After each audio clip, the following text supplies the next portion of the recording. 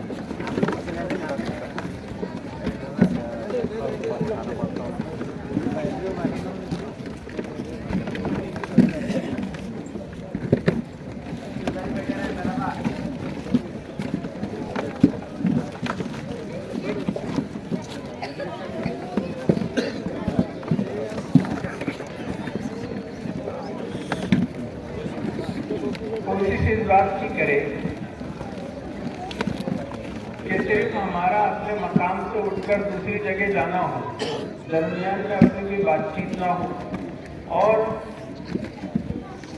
اپنے سے آگے والے حصے میں کہیں جگہ خالی نہ ہو. جس طرح سے نماز میں صفیں پر کی جاتی ہے اور جس طرح سے حضور کی مجلس میں صحابہ دین کی باتیں سننے کے لیے بیٹھتے تھے، ایک دم مل مل کر تو اس انداز میں بیٹھے. ابھی بھی کچھ حضرات دور بیٹھے ہوئے ہیں، ہو سکتا ہے کہ ان کی کرسیاں زیادہ وزنی ہو یا پھر وہ گارڈن کی ہے نا، یہاں تو کرسیاں پکی ہے کہ بنی نہیں نا. ٹھیک ہے، ایسا ضروری نہیں ہے کہ مقرر اور آنے والے مہمان کی ہر بات بھی مانی جائے. جتنی بس میں ہو اتنی مان لینی چاہیے. جو حضرات آگے تک نہیں آ پائے ہیں، میری نظر وہاں تک جا رہی ہے اور یقیناً ان کو میری بات سنائی بھی دے رہی ہوگی، لیکن وہ نہیں آ پا رہے ہیں تو ہو سکتا ہے کوئی معذوری ہو تو وہ بیٹھے رہیں. لیکن اگر کوشش کر کے آ سکتے ہو تو آ جائے. اتنی لمبی چوڑی تمہید میں اسی لیے باندھ رہا ہوں کہ آپ اٹھ کر آئے، لیکن نہیں آ پا رہے تو پھر معذوری میں شمار کرنا پڑ رہا ہے.